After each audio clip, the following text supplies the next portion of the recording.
नमस्कार, मैं रीनू यादव आप सभी दर्शकों का अन्नदाता कार्यक्रम में स्वागत करती हूं। किसान बहुत परिश्रमी होते हैं। वे खेतों में जी तोड़ मेहनत करते हैं। जो अनाज, फल और सब्जियां उगाते हैं, हमारे देश की अर्थव्यवस्था का लगभग समूचा भार उन्हीं के कंधों पर ही है। ऐसे ही भारतीय किसानों को खेती बाड़ी से जुड़ी बहुत सी नई, रोचक और लाभकारी जानकारियां देने के लिए हर रोज सुबह हम आपके साथ आते हैं। तो चलिए कार्यक्रम शुरू करने से पहले देखते हैं क्या है आज के अन्नदाता में। अधिक उपज के लिए कैसे करें गन्ने की उन्नत बुवाई।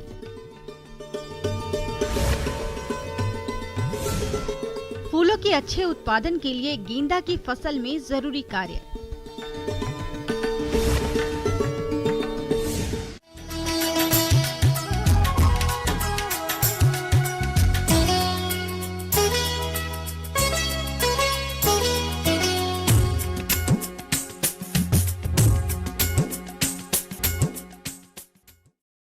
गन्ना एक प्रमुख नकदी फसल है। अगर किसान गन्ने की खेती आधुनिक तरीके से करें तो निश्चित ही अच्छा मुनाफा कमा सकते हैं, लेकिन अधिक पैदावार तभी मिलेगी जब इसकी उन्नत किस्मों का चयन करके उन्नत तकनीक से बुवाई करेंगे।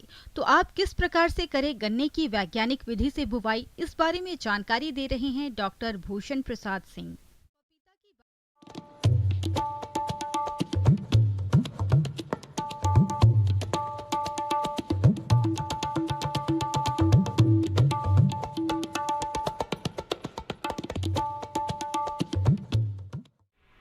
आज मैं आपके साथ कुछ फसलों के बारे में आपसे बात करूंगा, आपको जानकारी दूंगा, जिसमें कि मेरा पहला फसल है शुगर केन।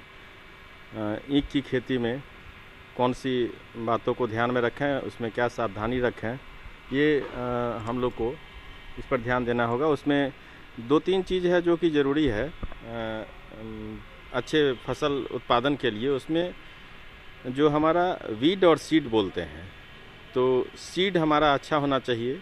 जो ईख की खेती करते हैं उसमें जो वैरायटी है उसका बहुत बड़ा योगदान है। तो उसमें जो वैरायटी उसमें है हमारे पास, जैसे CO सीरीज़ की है, CO 0, 237, 238, 239, ये जो है वैरायटी अच्छी वैरायटी है, इसकी खेती कर सकते हैं। जो CO 238 है वो करण 4 के नाम से जाना जाता है। काफ़ी अच्छा उत्पादन इससे मिलता है, तो आप इन वैरायटी को ले सकते हैं। गन्ना बीज 9 से 10 माह के उम्र का गन्ना बीज के लिए उपयोग करें। गन्ना बीज उन्नत जाति, मोटा, ठोस, शुद्ध व रोग रहित होना चाहिए। जिस गन्ने की छोटी पोर हो, फूल आ गए हो, आंखें अंकुरित हो या जड़ें निकल आई हो, तो ऐसा गन्ना बीज के लिए उपयोग ना करें। गन्ने की उन्नत प्रजातियां को 0238, को 0118, कोसा 13235 आदि किस्मों का चयन करें। और एक चीज़ जो इसमें है, फर्टिलाइज़र का जो उर्वरक का जो नियंत्रण है, उर्वरक का व्यवहार जो है, मैनेजमेंट, वो काफ़ी ज़रूरी होता है। उसमें जो हमारे मुख्य पोषक तत्व हैं नाइट्रोजन, फास्फोरस, पोटास और सल्फर, इन संतुलित उर्वरक, किसी भी फसलों में संतुलित उर्वरक का किसान अगर व्यवहार करते हैं तो उससे हमारे उत्पादन में काफ़ी बढ़ोतरी हो सकती है। जो उसका प्रोडक्टिविटी है, जो उत्पादकता है, वो भी काफ़ी अच्छी होती है। तो इन चीज़ों को ध्यान में रखें। इसके लिए जो ईख के लिए आप नाइट्रोजन, फास्फोरस और पोटास का इस्तेमाल 100, 60 और 40 kg पर हेक्टेयर के हिसाब से कर सकते हैं। इससे आपको अच्छा उत्पादन मिल सकता है, और वैसे आपके मिट्टी के कंडीशन पर डिपेंड करता है। गन्ना बहुवर्षीय और अधिक मुनाफा देने वाली नगद फसल है। इसकी खेती के लिए काली भारी मिट्टी, पीली मिट्टी तथा रेतीली मिट्टी जिसमें पानी का अच्छा निकास हो, गन्ने हेतु सर्वोत्तम होती है। इसके लिए खेत की गहरी जुताई के बाद 2 बार कल्टीवेटर और आवश्यकता अनुसार रोटावेटर तथा पाटा चलाकर खेत तैयार करें। मिट्टी भुरभुरी होना चाहिए। इससे गन्ने की जड़ें गहराई तक जाएगी और आवश्यक पोषक तत्वों का अवशोषण करेगी। बीजों को उपचारित करना भी इसमें मुख्य होता है। उसमें आप थीरम और बेवस्टीन दोनों को मिक्स करके, जो हमारे उसके बीज जो स्टेम होते हैं उनको लेके उसका लिक्विड घोल बना के और उसमें आप डिप कर दें, तो ये आपके लिए काफ़ी अच्छा होगा। काफ़ी सारे रोग और जो इसमें उत्पन्न होते हैं उनसे। एक चीज़ जो है, जो ईंख का जो हम स्टेम लगाते हैं उसमें ध्यान रखना है कि 3 आँख जिसमें हो वैसे स्टेम का हम चुनाव करें। अनेक रोग और कीटों का प्रकोप बीज के माध्यम से होता है, इसलिए बीज उपचार जरूरी है। इसके लिए कार्बन डाइजिम 100 ग्राम, क्लोरोपाइरिफॉस 300 मिलीलीटर 100 लीटर पानी में घोल बनाकर बीज के टुकड़ों को 10 मिनट तक घोल में डुबाकर उपचारित करें। ट्रेंच की तकनीक से बुवाई करने के लिए खेत तैयार करने के बाद ट्रेंच ओपनर से 1 फीट चौड़ी और लगभग 25 से 30 सेंटीमीटर गहरी नाली बनाते हैं। एक नाली से दूसरी नाली के बीच की दूरी 120 सेंटीमीटर होती है। नाली बनाने के बाद सबसे नीचे खाद डालते हैं। ट्रेंच विधि से बोए गए गन्ने की पैदावार अपेक्षाकृत अधिक होती है और शरदकालीन गन्ने की बुवाई में ट्रेंच विधि से बोए गए गन्ने में अंतः फसली के रूप में सरसों, आलू, मूंग आदि की फसल लेकर अतिरिक्त लाभ पाया जा सकता है। हमें कम जगहों से अधिक उत्पादन कैसे मिले, इसके लिए आपको जो अंतर सस्यन फसल है उनका भी चुनाव करना चाहिए कि सिर्फ जो सोल ईंख जो शुगर केन लगाते हैं उसके जगह हम इंटरक्रॉपिंग भी उसके साथ करें। तो जैसे शुगर केन का हम मक्के के साथ इंटरक्रॉपिंग कर सकते हैं, जो अंतर फसल के रूप में ले सकते हैं। इसके बाद शुगर केन के साथ पोटैटो का ले सकते हैं। तो इस तरह से शुगर केन के साथ हम जो व्हीट का भी ये करते हैं। इस तरह से हम ये इसमें इंटरक्रॉपिंग को बढ़ावा दे सकते हैं। मस्टर्ड का है, जो आपके जगह के हिसाब से आप जहाँ भी लगाते हो उस जगह कौन सा ये इंटरक्रॉपिंग आपके लिए बेस्ट होगा, ये हमारे ऑप्शन है। इस इंटरक्रॉपिंग में से आप जो भी सेलेक्ट कर सकते हैं और इससे आप अच्छा मुनाफा कमा सकते हैं अपने मैनेजमेंट के थ्रू, जिसमें जो बीज उपचार करना, खरपतवार का नियंत्रण करना, संतुलित उर्वरक का इस्तेमाल करना। ब्रेक के बाद आप सभी दर्शकों का अन्नदाता में स्वागत है। चलिए अब रुख करते हैं अगली कड़ी की ओर।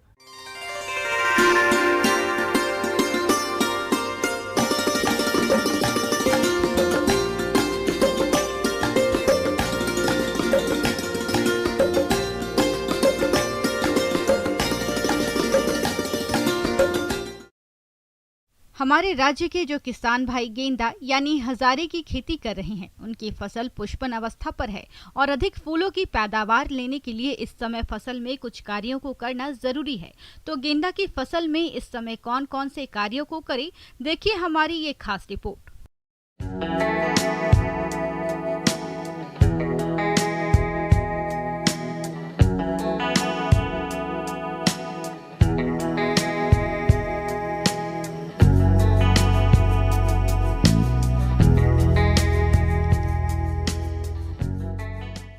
किसान भाइयों ने अपने गेंदे का फसल लगा रखा होगा, वो अब इस पुष्पन के लिए लगाया होगा। तो उसके लिए सबसे पहले उनको क्या करना है कि लगा चुके हैं तो उसमें ये देखना है कि उसमें प्रॉपर इरिगेशन हो रहा है कि नहीं, क्योंकि ये एक साकी पौधा होता है जिसमें ये इसकी वानस्पतिक वृद्धि लगभग 55 से 60 दिनों में पूरी हो जाती है। तो इसमें वो 7 से 10 दिन के अंतराल पे पानी देते रहते हैं जिससे प्रॉपर नमी बनी रहे। गेंदा की खेती में पौधों की बढ़वार एवं पुष्पोत्पादन में सिंचाई का विशेष महत्व है। सिंचाई के पानी का पीएच मान 6.5 से 7.5 तक लाभकारी पाया गया है। पौधरोपण के तुरंत बाद सिंचाई खुली नाली विधि से की जाती है। शुष्क मौसम में सिंचाई पर विशेष ध्यान देना चाहिए।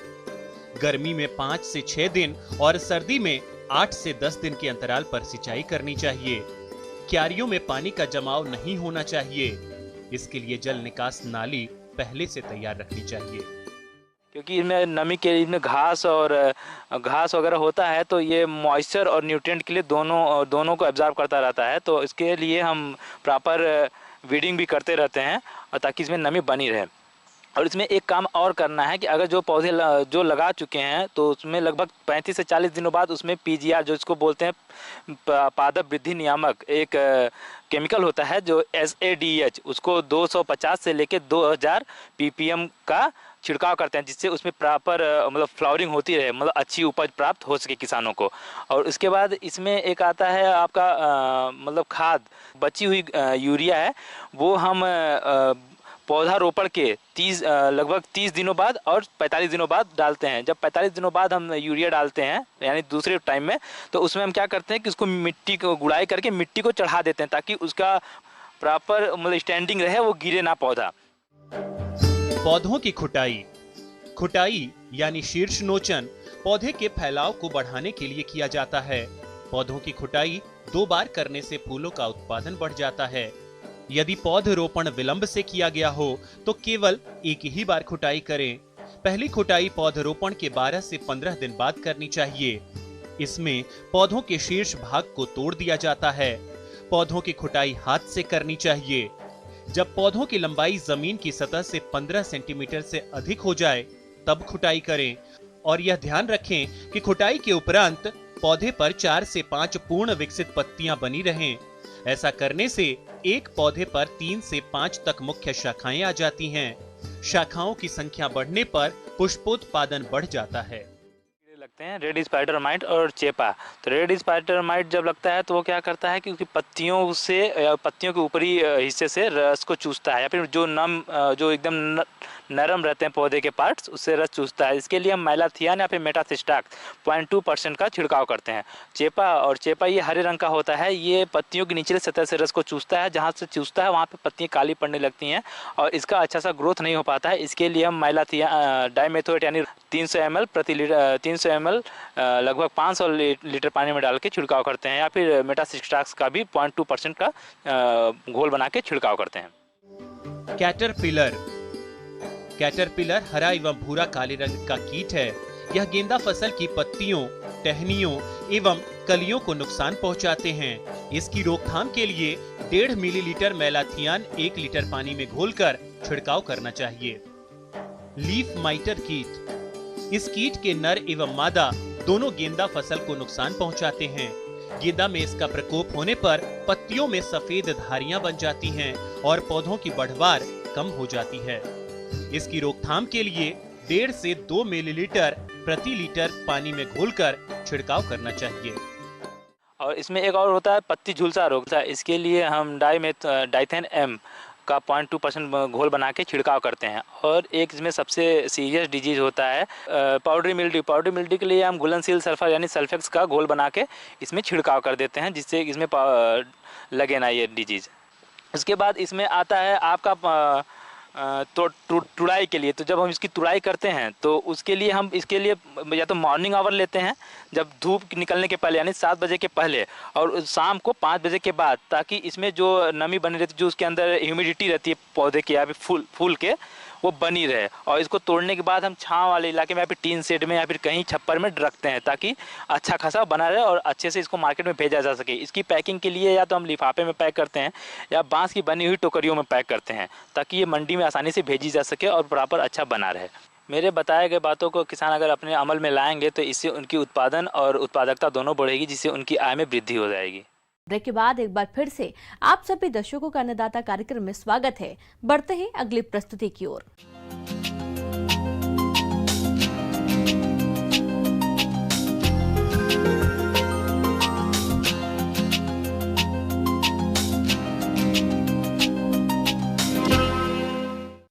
पपीता की बागवानी अपने राज्य के कई जिलों में बड़े पैमाने पर की जाती है और इस समय उनके बाग में गलन रोग की समस्या देखी जा रही है। यदि आपके द्वारा समय रहते इसकी रोकथाम के उपायों को नहीं अपनाया गया तो इससे बाग में काफी नुकसान हो सकता है। इसीलिए आप इस रोग की रोकथाम किस प्रकार से करें, आइए जानते हैं डॉक्टर राजेश कुमार से।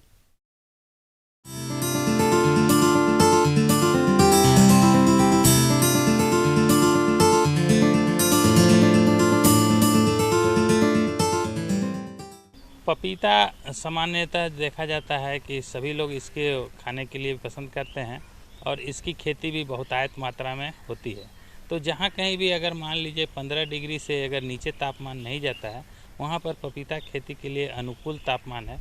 लेकिन जब हम लोग देखते हैं कि बारिश के समय गलती कहाँ होती है कि बारिश के समय किसान भाई पपीता के पौधे में मिट्टी चढ़ा देते हैं और मिट्टी चढ़ाने के साथ जो मिट्टी नई मिट्टी है और उसके तना के साथ जो संपर्क हो जाता है और उसके बाद उसका तना गलन का जो है समस्या बहुत कॉमन है, वो आ जाता है। उसमें जो है हम लोग देखते हैं जाइलम और फ्लोएम दोनों भाग जो है बहुत तेज़ी से गलने लगता है, सड़ने लगता है। तना गलन रोग में सर्वप्रथम लक्षण भूमि सतह के पास से पौधे के तने पर जलीय दाग या चकत्ते के रूप में प्रकट होते हैं। अनुकूल मौसम में ये जलीय दाग आकार में बढ़कर तने के चारों ओर फैलने लगते हैं। रोगी पौधे के ऊपर की पत्तियां मुरझा जाती हैं तथा उनका रंग पीला पड़ जाता है। तने का रोगी स्थान कमजोर पड़ जाने के कारण पूरा पेड़ आधार से ही टूटकर गिर जाता है। नए पौधे भी इस रोग से ग्रस्त होकर मर जाते हैं। इसकी रोकथाम के लिए बागीचों में जल निकास का उचित प्रबंध करना चाहिए। रोगी पौधों को शीघ्र ही जड़ समेत उखाड़ कर जला दें। ऐसा करने से रोग के प्रसार में कमी आती है। वैसे पौधे को देखेंगे तो पूरा का पूरा पौधा पीला रंग का नज़र आता है। तो आप उसको क्या करें कि सबसे पहले जब हल्का आपको लगे कि ये पौधा में उस तरह का लक्षण उभर रहा है कि पौधा कमज़ोर हो रहा है या पीला नज़र आ रहा है, वैसे जगह जाएं और उसके बाद उसके तना वाला भाग को आप मिट्टी को नए मिट्टी जो चढ़ाएं उसको हटा करके साफ़ कर दें। और उसके बाद जो एरिया है, अगर आपके पास जो है चाकू की सहायता से पहले आप साफ़ पानी से उसकी धुलाई कर दें, उसमें जल निकास की व्यवस्था हो, और चाकू की सहायता से उस जो खराब या सड़न वाला भाग है उसको काट करके छील करके निकाल दें। जब तक वो जो है 80% 90% तक अगर सड़ जाता है तो वो पौधे को बचाना थोड़ा मुश्किल होता है। उसको छील करके निकालने के बाद कॉपर ऑक्सीक्लोराइड जो है उसमें 3 से 4 ग्राम पर लीटर पानी में घोल बना के वो एरिया को बढ़िया ढंग से पटा देते हैं। पटाने के बाद जो है फिर क्या करते हैं कि आप मिट्टी को ऊपर की ओर जो है ऊपर तक उसमें चढ़ा दीजिए और उसको भी कॉपर ऑक्सीक्लोराइड डाल दीजिए। तो उसमें क्या होता है, कभी कभी जो है रूट इनिशिएशन जहाँ से आप मान लीजिए मिट्टी चढ़ाएंगे तो उसमें नए जड़ निकल जाएंगे और उससे पोषक तत्व लेके वो पौधा बच सकता है और पुनः आपका जो है फलन में आ सकता है। लेकिन अगर आप थोड़ा सा ध्यान नहीं देंगे तो पौधा को बचाना मुश्किल है। पौधा आपका इमीडिएटली गिर जाएगा और उसके बाद जो है आपको काफ़ी क्षति पहुँच सकती है। आधार से 60 सेंटीमीटर की ऊंचाई तक तनों पर बोर्डो पेस्ट लगा देना चाहिए। साथ ही कॉपर ऑक्सीक्लोराइड का छिड़काव कम से कम 3 बार जून, जुलाई और अगस्त के माह में करना चाहिए। अगर किसान भाई जो है इन बातों का अगर ध्यान रखेंगे तो निश्चित रूप से उनको जो है अच्छा उत्पादन भी प्राप्त होगा और काफ़ी लाभ भी प्राप्त होगा।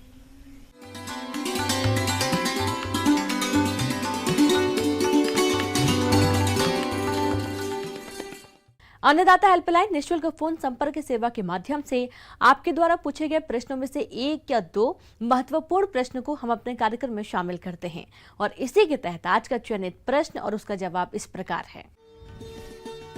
अन्नदाता निःशुल्क फोन संपर्क सेवा के माध्यम से पूछे गए प्रश्नों में से आज हमने जिस प्रश्न को कार्यक्रम में शामिल किया है उसे पूछा है चक सोहनेवाला जिला श्री गंगानगर के कृषक रमेश कुमार ने।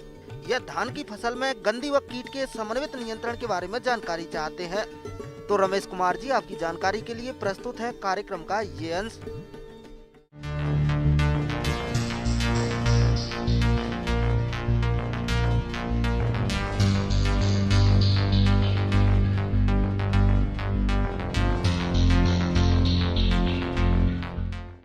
धान की खेती की अगर बात करें तो उसमें अगर सबसे ज़्यादा हम देखते हैं कि अगर कीटों का आक्रमण जो मुख्य कीट हैं उसमें गंधी बग जो कीट है वो सबसे ज़्यादा क्षति पहुंचाता है।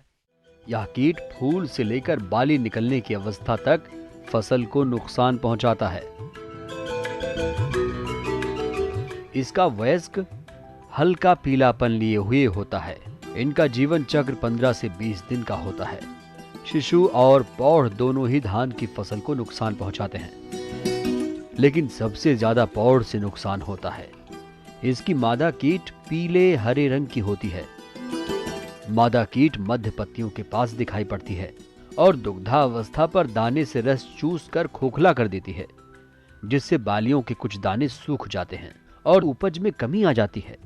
जिस खेत में इस कीट का प्रकोप होता है उस खेत से एक विशेष दुर्गंध आती है, जिससे पता चलता है कि धान की फसल में गंधी बग कीट का प्रकोप हो गया है। और गंधी बग कीट कहने का मतलब जो है, हम लोग देखते हैं कि जब दुग्धा अवस्था में धान पहुंचती है उसमें दूध भरने लगते हैं और पतले पतले लंबे रंग के जो है उड़ने वाले कीट उसमें घूमते रहते हैं। और जैसे ही दुग्धावस्था में धान पहुंची उसमें वो अपना सुंड घुसा करके और उनके दूध को पी जाते हैं, जिससे काफ़ी जो है धान का उत्पादन में नुकसान होता है और धान जो है पीलाई हो जाता है। इसके लिए जब भी किसान अगर खेत में जाएंगे तो जब खेत में घुसते हैं तो वो मक्खियाँ जो है वो इधर उधर उड़ते हुए नज़र आती है।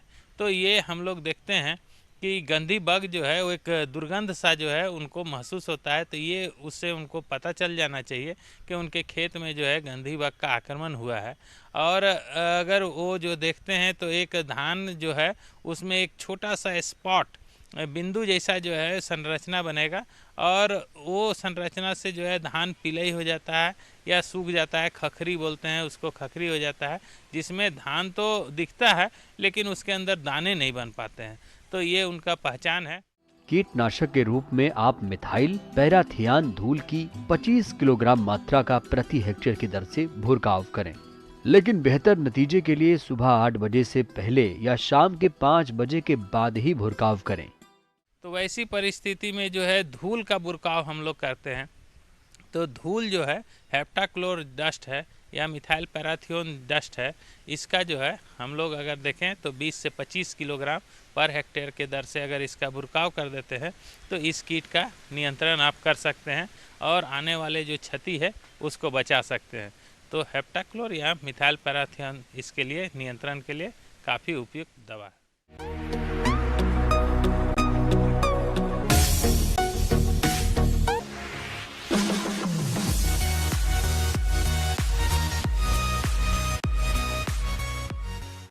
आइए अब एक नजर डालते हैं राज्य के कुछ चुने हुए मंडियों के प्रमुख फसलों के बाजार भाव पर।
किसान भाइयों, अन्नदाता आपकी सेवा के लिए संकल्परत है।